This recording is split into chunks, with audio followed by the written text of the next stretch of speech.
ادب کی دنیا میں روشنی ہمیشہ لالٹین سے شروع ہوتی ہے، وہی لالٹین جو صدیوں تک تاریخ کے ہر صفحے کو روشن کرتی رہی۔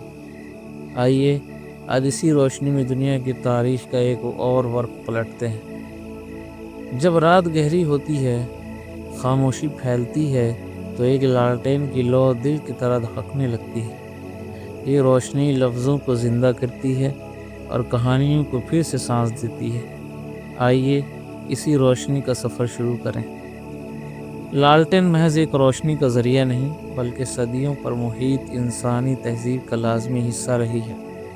بجلی سے پہلے کے دور میں یہ رات کی آنکھ سمجھی جاتی تھی، یعنی ایک ایسی شے جو گھروں، کھیتوں، بازاروں اور قافلوں کو تاریکی سے بچاتی تھی۔ لالٹین کا استعمال ہزاروں سال پرانا ہے۔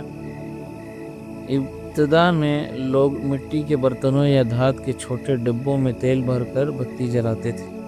وقت گزرنے کے ساتھ اس میں شیشہ جنم ہوا، دھاتی ڈھانچہ بنا، اور لالٹین ایک محفوظ اور پائیدار روشنی کا ذریعہ بن گئی۔ بر صغیر میں یہ خاص طور پر رات کی چوکیداری، کھیتی باڑی اور گھریلو استعمال میں عام تھی۔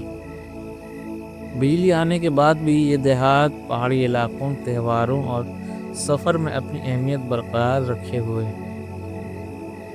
بتی روئی یا ریشے سے بنی ہوتی ہے۔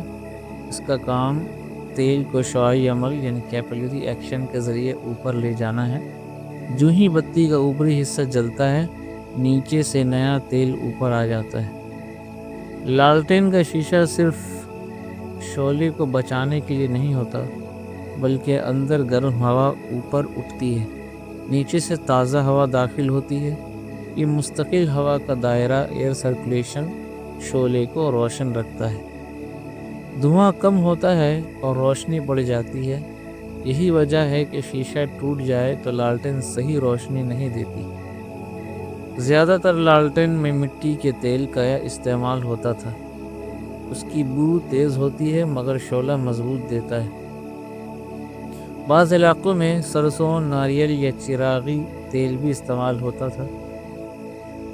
لالٹین کی کئی قسمیں ہیں، جیسے کیروسین لالٹین۔ عام لالٹین یہ ہے جو عام طور پر استعمال ہوا کرتا تھا۔ دیہاتی گھروں میں سب سے زیادہ دیکھی جانے والی، سادہ، سستی اور پائیدار۔ دوسرا پریشر لالٹین، دھاتی پمپ سے دباؤ بنایا جاتا ہے، روشنی بہت تیز ہوتی ہے، شادیوں، بیٹھکوں اور کھیتوں کی نگرانی میں استعمال ہوتا تھا۔ تیسرا ہے سولر لالٹین، جدید دور کی شکل، سورج کی روشنی سے چارج ہوتی ہے، بجلی نہ ہونے والی علامتوں میں آج بھی بہت مقبول ہے۔ چوتھا ہے سجاوٹی لالٹین، کیفے، کتاب گھروں، شاعری کے اسٹیج اور گھر کی سجاوٹ میں استعمال ہوتی ہے۔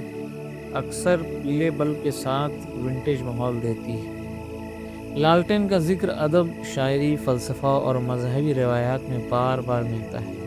روشنی جیسے امید، سچائی، علم، شعلہ جیسے دل کی گرمی، خواہش، لگن، تاریکی میں جلتی لالٹین جیسے سفر، تنہائی یا کسی کا انتظار، گھر کے باہر لٹکی لالٹین جیسے مہمان نوازی اور خیر مقدم، راہگیروں کے لیے جلائی گئی لالٹین جیسے انسانی دوستی۔ اردو شاعری میں ایک اکثر بے قراری، جاگ، غربت یا یاد کا استعارہ بنتی ہے۔ دیہات میں صبح شام کا بڑا حصہ لالٹین کے گرد گزرتا تھا۔ شاعر اپنے اشعار لالٹین کی روشنی میں لکھتے تھے۔ ماں رات کو بچوں کو سلاتے وقت لالٹین رکھتی، مرد کھیت کی چوکیداری لالٹین کے ساتھ کرتے، بچے شام کے وقت پڑھائی لالٹین کی روشنی میں کرتے، نانی دادی کی قصے کہانیاں اسی روشنی میں سنائی جاتی۔ سردیوں میں لالٹین کے گرد لوگ بیٹھ کر چائے پیتے۔ پرانی کچی گلیوں میں لالٹینوں کی قطاریں رات کو روشن رکھتی تھی۔ لالٹین صرف روشنی نہیں، ایک پورا ماحول تھی۔ اگرچہ آج بجلی ہر جگہ ہے، مگر لالٹین کی اپنی ایک الگ کشش باقی ہے۔ فوٹوگرافی، شاعری کی ویڈیوز، یوٹیوب کے ونٹیج چینل، سجاوٹ، کیمپنگ، تہوار جیسے دیوالی میں دیسی لالٹین، یہ ماضی کی یاد دلاتی ہے اور ایک روحانی سکون پیدا کرتی ہے۔ لالٹین کے لو میں بیٹھ کر زمانہ یاد آتا ہے، وہ قصے، وہ گلیاں، وہ لوگ، سب دل کو جگاتا ہے۔